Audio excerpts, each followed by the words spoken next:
जय सत्यम सिद्धानंद गुरु जी। जय सत्यम सिद्धानंद आशीर्वाद। गुरु जी, एक प्रश्न था जो कि हमारी ध्यान विधि चलती है, तो उसमें क्या है, जो बहुत सारे हमारे स्टूडेंट्स हैं उन्होंने काफ़ी कुछ होते हैं जो पहले बहुत सारी ध्यान विधि कर चुके होते हैं और उनके प्रश्न भी होते हैं अपनी ध्यान विधियों को लेकर जो उन्होंने पहले की थी। जैसे कि उसमें एक प्रश्न ये था कि जो हमारी हिप्नोटिज्म यानी कि सम्मोहन वाली होती है कि इसमें दो प्रकार होते हैं, एक अपना सेल्फ हिप्नोटिज्म या कोई अन्य व्यक्ति हमें हिप्नोटाइज करे और हमें ध्यान के माध्यम में ले जाए, और जो ध्यान विधियाँ होती हैं एक जो है म्यूज़िक चला दिया, उस म्यूज़िक को सुनकर आप जो अपने ध्यान लगाएं, या ऐसी होती हैं कि आप ऐसा फील करें कि आपके थॉट्स जो खत्म हो रहे हैं और उस फील के बाद जो आप ध्यान में चले जाएंगे, या फिर ऐसी भी ध्यान विधियाँ हैं कि आपको थोड़ा बहुत मंत्र जाप कराया उन्होंने, उसके बाद क्या करा, शवासन में लिटा दिया कि आप सो जाओ, रिलैक्स हो जाओ। तो गुरुजी ये सवाल था कि ये विधियाँ कहाँ तक कारगर हैं? इसमें मेरा भी सवाल था कि जैसे कि जितनी भी ध्यान विधियाँ होती हैं ये कहाँ तक काम करती हैं, मतलब कि माइंड के लेवल तक, या फिर हमें केवल खुश कर देती हैं, या फिर हम इसमें ये भी कह सकते हैं कि इसमें कर्म कहाँ है, तो क्या ये हमारे कुंडली जागरण में भी काम कर सकती हैं? देखो, इस विषय पर तुम्हारे व्यक्तिगत अनुभव तो खैर ध्यान के हैं ही, लेकिन संग में तुम देखोगे जैसे तुम्हारे पास ये सम्मोहन की किताब है जो मेरे द्वारा लिखी गई, तो इसमें प्रैक्टिकल से सारे सम्मोहन के, तो इसमें बाकायदा चित्र भी हैं अंदर के किस तरीके से वो सब चीज़ की गई है। अल एक तो त्राटक विद्या भी है और ये अभी प्रकाशन में दोबारा से गई हुई है, जिसमें बाकायदा इसके जितने भी चमत्कारवाद हैं, कभी बैठे हैं, लेटे हैं, सामूहिक सम्मोहन है, ये सब किया गया है। तो सवाल ये आता है कि क्या ध्यान का विषय मनोविज्ञान तक है, ध्यान का विषय प्राण तक है, या किस तरीके से? जैसे पंचकोश है हमारे शरीर में, अन्न में, प्राण में, मनो में, विज्ञान में और आत्मिक आनंद में, और इसके बावजूद भी जो है वो अपराय, जो कौन है इन पांचों के पीछे, उसको पकड़ना, और वही शुरू प्रारंभ में अपने को पकड़ती है, ये नहीं कि वो बाद में आके पकड़ेगी। कुल मिला के ये है कि जैसे हम शुरू हुए, हमारे मन में प्रश्न आया, फिर उसका समाधान हुआ, उत्तर में हमें प्राप्त हो गया, उत्तर प्राप्त हमारे पास पहले से ही है, तभी हमें समझ में आता है कि ये राइट है या रॉन्ग है, ये ध्यान रखें। दूसरा क्या होता है, जैसे अब ध्यान की विधियों की विषय में बात हुई, तो इसमें जैसे पंचकोश हैं, इसी तरीके से रूप, रस, गंध, स्पर्श, शब्द, शब्द के अंतर्गत क्या आ गया, मंत्र, मंत्र में भी आगे बीज मंत्र, और उसमें भी कोई एक या दो, कि जैसे सांस के साथ जपना, तो सांस के साथ जपते हुए ये आ गया प्राण में का विषय। प्राण में के साथ क्या हुआ कि हम मन का इस्तेमाल कर रहे हैं, प्राण जो सो, हम, हंस वगैरह ये ऐसे जपते हुए जा रहे हैं, तो उस जपने के पे ध्यान देते हुए, जब हम उस जप पे ध्यान दे रहे हैं तो इसमें मन उस शब्द के साथ खो जाएगा। खोते ही क्या है, वो छब स्तब्ध हो जाएगी। स्तब्ध होते ही हम अपने मनोमय कोश से विज्ञान में कोश की ओर प्रवेश कर जाते हैं, लेकिन ये इतना आसान नहीं है जितना मैं बोल रहा हूँ, ठीक है। अब विषय आ जाता है तुम्हारा अगला, रूप का। तो रूप में क्या है कि सामने गुरु है या कोई भी पार्टनर है, या किसी भी विषय को लेकर देवी देवता, ईश्वर, निराकार, ये सब विषय को लेकर हम निरंतर अपना ध्यान कर रहे हैं। तो अब जो है क्या है कि जो हमने रूप पकड़ रखा है, रूप की धारणा कर रखी है, तो हम उस पर धारणा करेंगे। धारणा का अभ्यास हम कैसे करेंगे? पैर, उसमें भी यही विषय है, पैर का ध्यान करा, प्रभु के चरणों का ध्यान करा, फिर उसके बाद ऊपर आए, घुटनों तक आए, फिर पेट तक आए, फिर रूप का ऊपर तक ले आए चेहरे पे, और फिर इसमें रुक गए, कुंभक में रुके कि वो चित्र को पूरी तरह से देखने की धारणा हमें करनी है। फिर उसके बाद नीचे आए, फिर नीचे रुकने के बाद धारणा करी, ऐसे करके हम उसकी धारणा शक्ति का विकास करते हैं। तो उसमें चूंकि मन गतिमान है, तो मन गति के साथ गति को पकड़ेगा तो रुक जाएगा, अन्यथा वो फिर कहीं ना कहीं भाग जाएगा, जिसमें कहते हैं गुरुजी हम कितना ही अभ्यास कर लें, मन जो है हमारा रुकता ही ना है। और रूप और शब्द, रस, रस क्या है, जैसे हमें किस में रस आ रहा है, काम भाव में, किसी के रूप में, सौंदर्य में, मतलब रूप के विषय वैसा नहीं हो गया, प्रकृति में है, कोई भी इस तरीके का चीज़ का पकड़ के जिसमें हमें रस, आनंद प्रारंभ से ही आनंद उत्पन्न हो, मन प्रफुल्लित हो, उसे स्मरण करना, जोर ना पड़े हमें, तो इसे बोलते हैं रस। उस रस में जब हम ध्यान करते हैं तो उससे क्या होगा कि हमारा उसका विषय बढ़ेगा, तो हमारी रसेंद्रियाँ अधिकार मानी प्रारंभ होंगी, उस रसेंद्रिया के माध्यम से हम अपने ध्यान में प्रवेश करेंगे। बात वही होगी एक सी। ऐसी रूप, रस, गंध का ही आता है कि हम जैसे विचार करें, ये आगे ना विचार करना, और चूंकि हमने गंधों का अनुभव किया है तो उसमें भी दे देते हैं कि आपको एक गंध सूंघ लें, गंध सूंघ ली, फिर उस पर आप कुछ दिन अभ्यास करें, उस गंध को बिना उसके पास रखे हुए, जैसे जो हमारे इत्र की शीशी है उसको फिर वहाँ से हटा दें या बंद रख दें, कोई फर्क नहीं पड़ता, और फिर उसमें केवल उसकी जो गंध है उस पर हम अपने मन को एकाग्र करें और उस गंध का अनुभव करें। इतना अच्छा अनुभव बढ़ जाएगा कि हमें बिना किसी ऐसी उपस्थिति के जो गंध से उपस्थिति उत्पन्न करती हो, गुलाब की है, चमेली की है, चंपा की है, या XYZ कोई भी इस तरीके की है, उस गंध पे अपने अपने मन को धारण करा और वो हमें बिल्कुल अनुभूत होने लगी। इस तरीके से अब अगला क्या करा, फिर कोई और गंध कर दी। तो ऐसी विभिन्न गंधों का उपयोग करना और फिर अंत में एक गंधहीन अवस्था का ध्यान करना, और फिर एकदम ही तुरंत ही गंधहीन ध्यान को अभ्यास करना और गंधहीन ध्यान से मुक्त होकर फिर गंध का ध्यान करना। जैसे ही मन में आया गुलाब, तो खड़ाक से गुलाब की गंध आ जानी चाहिए, ये कमल तो कमल की आ जानी चाहिए, चमेली चमेली की आ जानी, और एकदम हमने विचार करा नहीं कोई गंध नहीं तो गंध। ये क्या हो रहा है, ये मस्तिष्क का नियंत्रण है, यहाँ कुछ नहीं हो रहा। तो मस्तिष्क जो है चेतन और अवचेतन, तो जो सम्मोहन का पक्ष है जो इसमें, तो सम्मोहन करता जितने भी हैं, जो प्रोफेसर्स हैं, जो सम्मोहन का अभ्यास करा रहे हैं, टीचिंग दे रहे हैं, वे क्या वो योगी नहीं है, वो सेल्फ हिप्नोटाइज भी अपने को सही से नहीं कर पाते। ये और ध्यान दें, क्योंकि सेल्फ हिप्नोटाइज में प्रॉब्लम क्या आती है, दूसरे को तो हम बड़े आसान से कर देंगे कि आप लेट जाइए, आप रिलैक्स फील करिए, बिलीव मी, और उसके बाद में आपने दो चीज़ करा, या तो जैसे हिंदू हैं ओंकार नाद का कर दिया, इस पर बार बार ध्यान लगाओ, तो उस पर बार बार ध्यान लगा के और बीच में सो जाओ। आप अपनी जो है शरीर की उपस्थिति को अनुभव नहीं कर रहे हो, या आप जो गहरे जा रहे हो, डरो मत ना, अंधकार में नहीं जा रहे, और आप धीरे धीरे इस तरीके के विषय को लिया।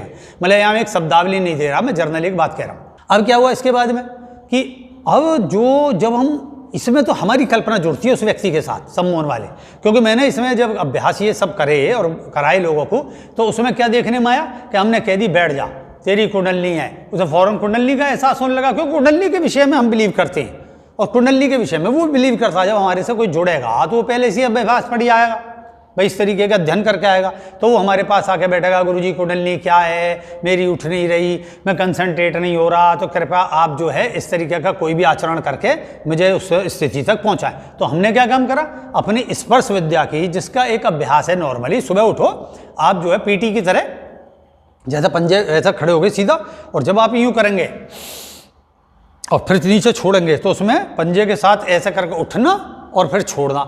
ऐसे जब आप 100 अभ्यास करोगे तो हाथ के साथ फीलिंग करें।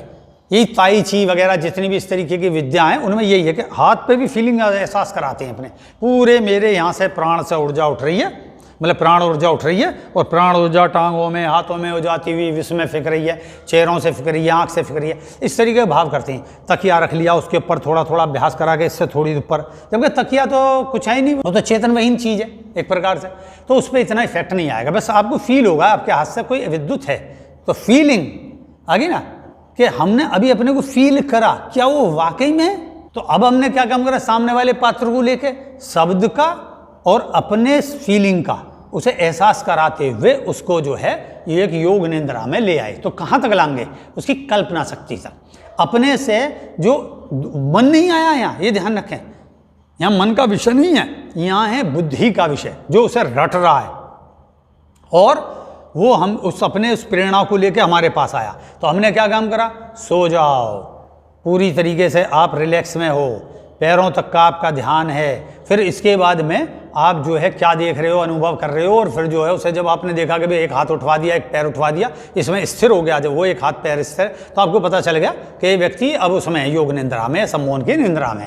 तो आपने ऐसा करते हुए, क्योंकि अगर वो ढीला पड़ जाएगा तो फौरन हाथ गिर जाएगा उसका या पैर गिर जाएगा, तो उससे पता चल जाएगा ये व्यक्ति उस नियंत्रण से बाहर आ रहा। तो आप फिर फीलिंग दे दोगे, सर दूर हो या पास हो इससे फर्क नहीं पड़ता, ये आपकी मेंटलिटी के ऊपर बाहर है कि आपकी मानसिक शक्ति कितनी अच्छी है।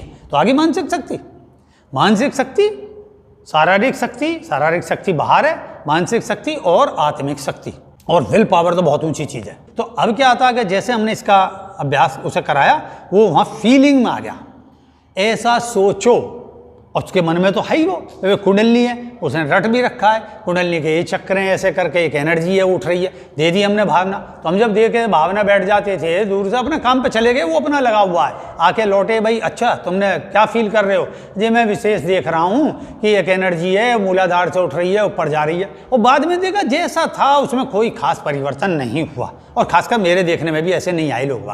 योगियों की बात छोड़ो, जो सेल्फ, अब आता सेल्फ हिप्नोटाइज, आत्म सम्मोहन, अपने को योग निंद्रा में डालना।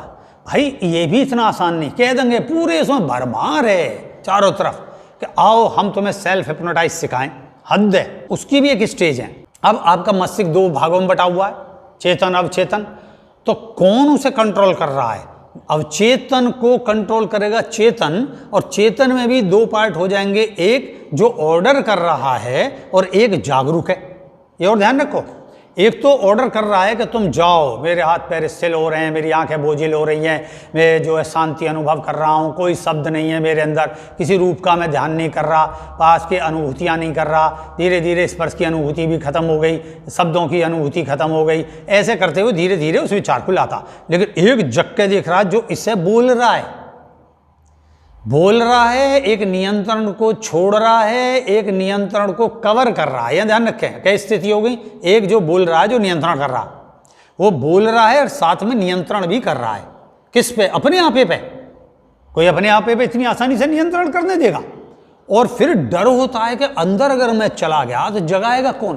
क्योंकि ये अनुभूति तो तुम जाने के बाद क्या होगे ना, जैसे हम संबोधन में करते हैं तो उसमें क्या कहेंगे, सो जाओ, बिलीव मी वगैरह, ऐसा करते हुए उसे ले आए और फिर उसे बिलीव कर आते हैं, आप चिंता ना करना, मैं आपके प्रति जो है, आप मुझ पर विश्वास करते हो और आपकी जागरूकता और सुप्तता सबके पीछे मैं हूं और मैं आपको जगा दूंगा। तो वो आप पे निर्भर होकर सो जाता, रिफ्लेक्ट, या हमें टाइम दे देती। तो टाइम कौन दे रहा? एक अलग खड़ा हुआ मनुष्य जो पूरी तरीके से चेतन है और वो नियंत्रित कर रहा है उसे। और अब उसके अंदर खुद जो कितना ऊंचा सम्मोहन करता, उसके अंदर संशय है, उसने बहुत कुछ नहीं देखा, समझे? उसने ये कुत्ता बना दिया, व्यक्ति से भौं करा रहा है, या लड़की की आवाज निकलवा रहा है, ये सब है क्योंकि उसको वहां तक अनुभव है। और थोड़ा सा उसका पूर्व जन्म में डाल दिया, लेकिन भविष्य में क्यों नहीं डाल सकता? जो व्यक्ति पूर्व जन्म में जा सकता है कर्म के आधार पर, तो वो मेमोरी है, तो उसके बाद में वो भविष्य में क्यों नहीं जा सकता? भविष्य में भी जा सकता, क्योंकि जैसे कोई ग्रामोफोन है या हम कोई टेप है, तो हमें सुनना है कि ये गाना जो है यहाँ से स्टार्ट हुआ और ये मीडियम में आ गए, फिर मध्यम में आने के बाद हमें लगा यार लास्ट सुन लें, छुट्टी करें वो वाले को, लेकिन खड़क से आगे बढ़ दी। तो यही तो इसका विषय है, लेकिन ऐसा तो कुछ ना हुआ वहाँ। तो इससे क्या पता चलता है कि भूतकाल में भी वो जाना, केवल वहाँ अगर कोई गया है तो बहुत ही ऐसा पात्र जिसके अंदर बहुत सरल स्वभाव हो, को तार्किक ना हो और बहुत ही विनम्रता लिए हुए वगैरह, एक प्रकार का ध्यानी हो, लेकिन ध्यानी में हठी ध्यानी ना हो कि जो किसी पर शासन करने की क्षमता रखता हो या शासन करने की इच्छा रखता हो, वो व्यक्ति नहीं काम करेगा इस ध्यान में।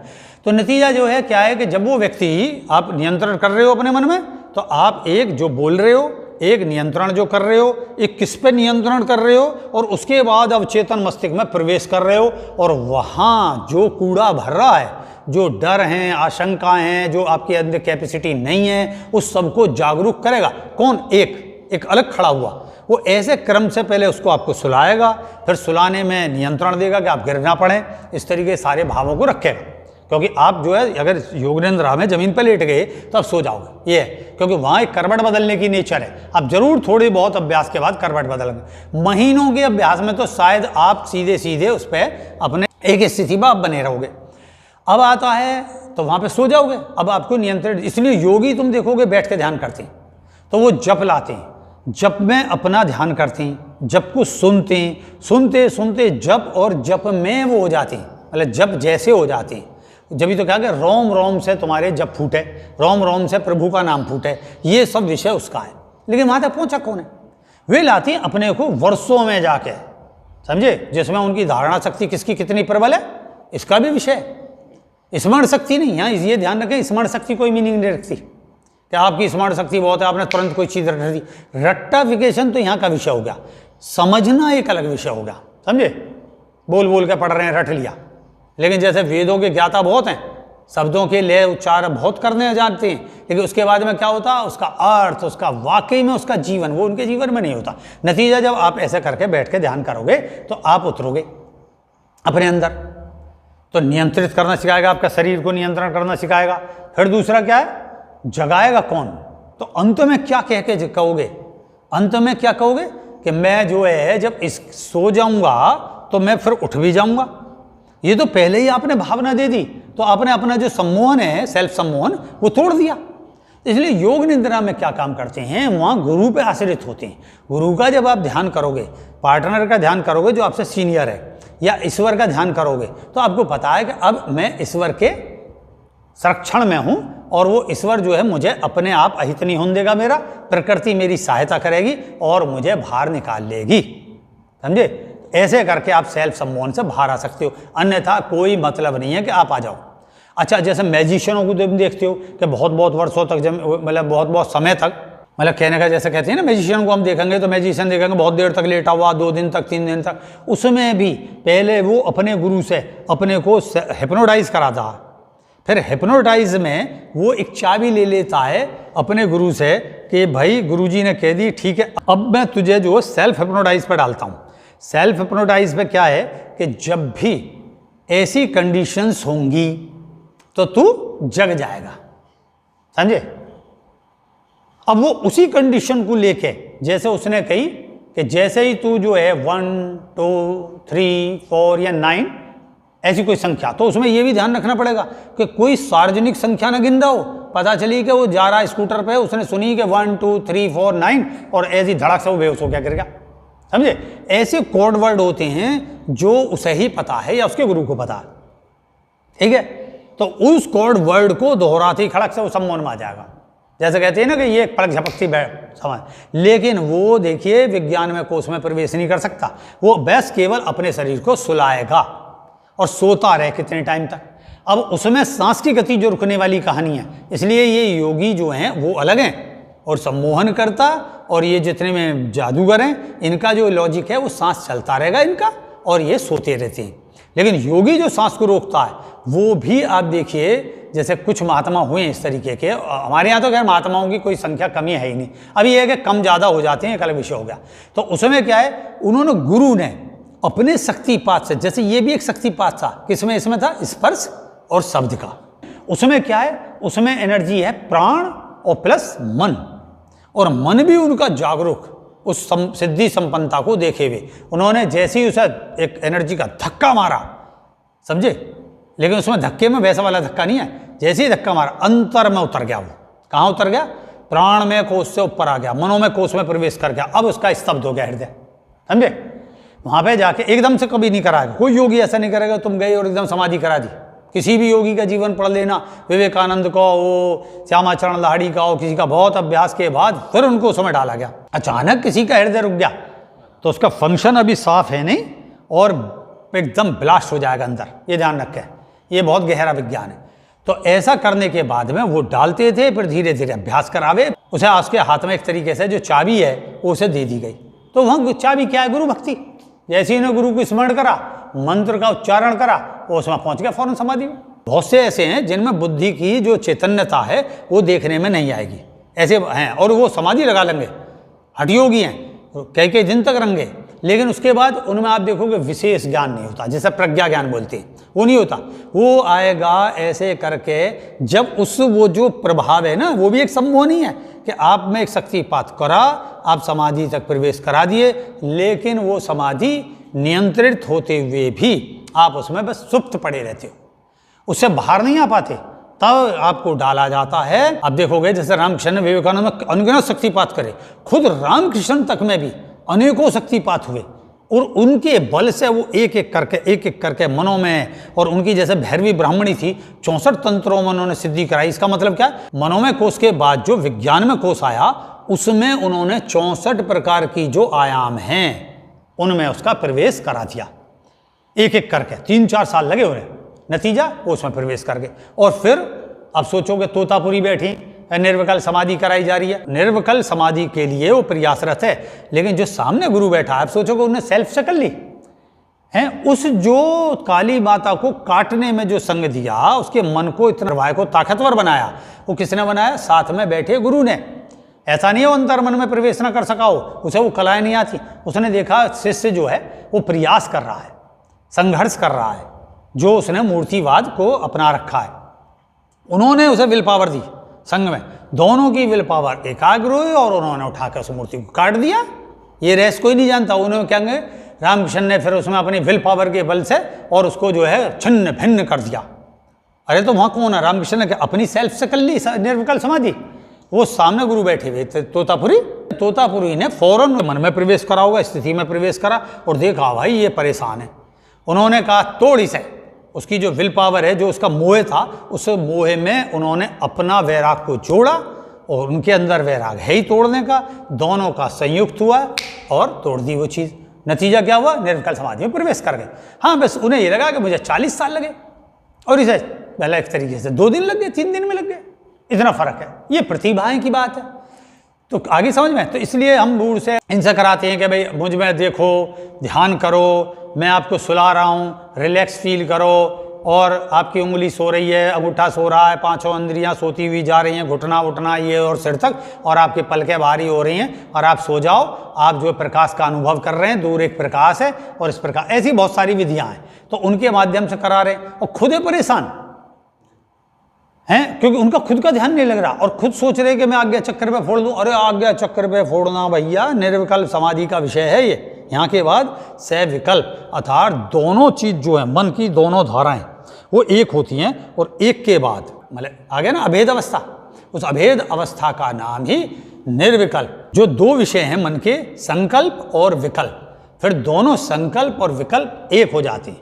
इसे बोलेंगे कोई डाउट नहीं है, कोई पॉजिटिविटी ऐसी नहीं है कि पॉजिटिविटी रह गई, नेगेटिविटी नहीं, ये गलत है कि आप सब चीज़ संतुलित रहती है। पॉजिटिव भी एक परसेंटेज के आधार पे, और जैसे कि 50 ये है, 50 ये, दोनों मिलके ये फिर 100 हैं। ऋण और धन है, ये ऐसा नहीं कि ये बुरी है नेगेटिविटी, ये आपका बॉडी का एक संतुलन है। जैसे बिजली हम जलाते हैं, लाइट जलाते हैं, ऐसे। तो ये समझो, फिर वो अभेद अवस्था दोनों एक हो गई है। फिर कई कुंडली जो महाकुंडली वगैरह बहुत विषय अलग है, ये समझे। तो समझ में आ गई तुम्हारे विषय। इसमें रेही क्रिया योग क्या प्ले करता है? रेही क्रिया योग क्या है कि प्रारंभ से ही आपको सिखाया जाता है बैठना, उपस्थिति, अपने से जोड़ना, और अपने पूरी बॉडी को देखना, पैर और लेकर सिर तक, चोटी, और चोटी पर रुक रुक कर एक एक करके नीचे तक आना, और स्लो में मंत्र को जपना, मंत्र को सुनना, शरीर का अपने का ध्यान करना, अपने रूप का। तो मंत्र, रूप और जो हो वो स्पर्श, और इसमें अपने आप स्वयं एव आनंद आएगा। उस आनंद से जुड़ोगे, इस स्पंदन चलेंगे, वो स्पंदन आपको जो है आनंद में लाएंगे। तो रूप, रस, और अब जो गंध आया, वो गंध का है, जो आपके शरीर से, जो पंचतत्व से बनी हुई गंधें हैं, वो स्वयं एव समय समय पर प्रकट होती रहेंगी, और वो आपको पूरी 5 चीज़ें आपको मिल जाएंगी हैं, और आप अपने में स्थित हो जाओगे। तो आपका शरीर पूरा शुद्ध हो जाएगा, और शुद्ध होने के बाद जब चित्त और शुद्ध हो जाएगा, मन ही चित्त के रूप में बदलता है। मन की जो दोनों अवस्थाएं जो शुद्धता को प्राप्त करती हैं, बैलेंस मतलब संतुलित हो, तो वो फिर किस में बदल जाएंगे, शुद्धि में। और शुद्ध का अर्थ है चित्त, और चित्त जो है फिर समाधि को लाएगा, समझे, समाधि ये है।